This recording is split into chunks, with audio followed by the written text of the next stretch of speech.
Hello, my name is Ralf Friedrichs. I'm an addiction recovery coach and the host of the Take Your Life Back Today show. As an addiction recovery coach, I want to share something with you, and let me be crystal clear to leave an everlasting impact upon you. Just imagine being buried alive. You're in a coffin, but you know you're not dead. You don't know how to get out of that coffin. You tried lifting the lid, but the enormous weight upon the lid prevents you from opening it. You tried banging on the lid to unsettle the dirt. Maybe somebody might notice and start digging their way down towards you. This is what it's like to feel at the lowest point of alcohol and drug addiction. You know you need help, you know you can't do it on your own, but you don't know where to turn. In reality, there are people standing by your grave. You just don't know that. You just think you're going to die. Usually, though, people that are abusing drugs and alcohol have a great ability to repress the fear of death. With this, let me leave this thought with you. Don't be like the person that went to their grave and didn't seek help and took something away that God had given them called life. Not just from themselves, but from the people that love and care for them most. Mother, father, brother, sister, husband, wife, children, and even your grandchildren. Give me a call at 844-405-HELP, and I promise you I will help you take your life back. I want to talk about 10 tips for handling change in a workplace. And the reason I want to talk about this is because at one of my jobs, there has been a change in management. And prior to this happening, there were folks that were talking, oh, well, I wonder what the new person's going to be like, blah, blah, blah. And whoever this person is, remember that the team that runs the workplace can very easily adapt to any changes. And the changes are never going to be so severe that you can't. One of the attributes, let me fix this up here. One of the attributes all employees need to have is being able to adapt to change. In this current economy, everyone, and I mean everyone, is moving around from one company or group to the next. We've accepted that employees don't stay in a role for life, and one of the challenges that come with that is to handle new situations that you haven't handled before. In order to better handle the change in the workplace, here are the 10 tips that I came up with. And number one is to always, and I mean always, remain positive. You always have to be optimistic and maintain a good attitude regardless of what the new person brings along. In other words, you might have heard that this new person is strict or just has things that you're not agreeing with. Come to terms that your new situation might not be perfect, but your previous situation probably wasn't either. Remember that now. Think about how you can best leverage your skills, attitude, and bring your best game each and every day to your possibly new manager and to your existing co-workers. And remember, number two, that recognize the change is constant. People have several careers and jobs in their lifetime, and their companies are constantly moving employees around from group to group, store to store, headquarters to headquarters. You will have change happen to you whether you like it or not. You must accept that reality. The good thing about change is that it prevents you from getting bored in your current role and challenges you to work on projects that you maybe never have worked before. Number three is you need to stay connected. Stay connected to previous co-workers. Never forget about the people you've already had the chance to work with, because they could become extremely beneficial to you down the road. If they are staying with you or they are staying at your present job, but then are transferred, you need to stay connected with them. They could also become your lifeline back to your previous situation and maybe with your new climate there. And you can call them, text them, or even chat with them and say, listen, here's my situation. Maybe they can give you some advice.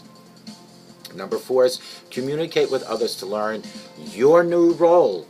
After you get moved into a new role, you should quickly find out all stakeholders that you rely on and connect with them immediately.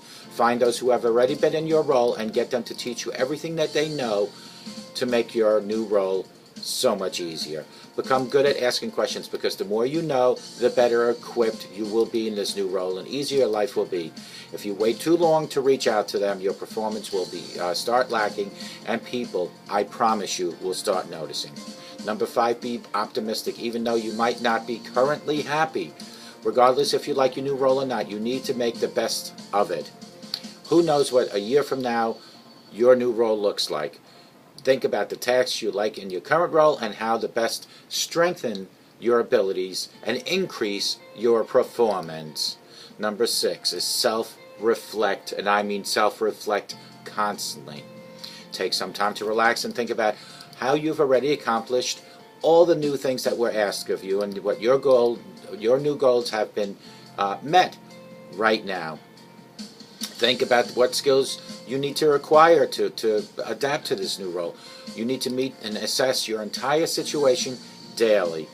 Talk about your new role so that they realize what you're looking to get out of your new role and set expectations, deliverables, higher goals in your new position. Learn new skills is number 7. You naturally are forced to learn new skills on every type of work that you have to do at your job. Every new role comes with new responsibilities, which comes with new skills. Make a list of the skills that are required of you in your new role and invest time each week to develop those skills.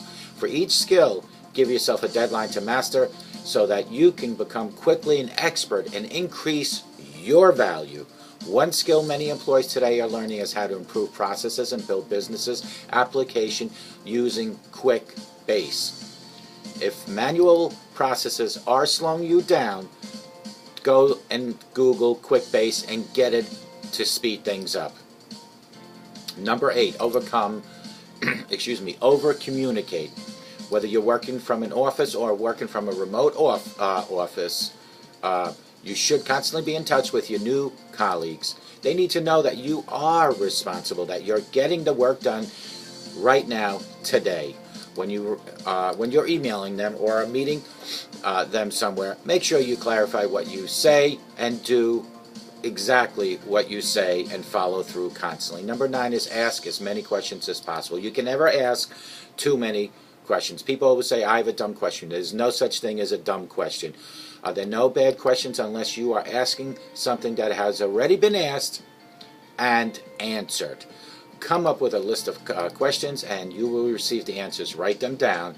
This way you can show people that you're paying attention to what they have to say. Asking questions will help further develop your new role in this position.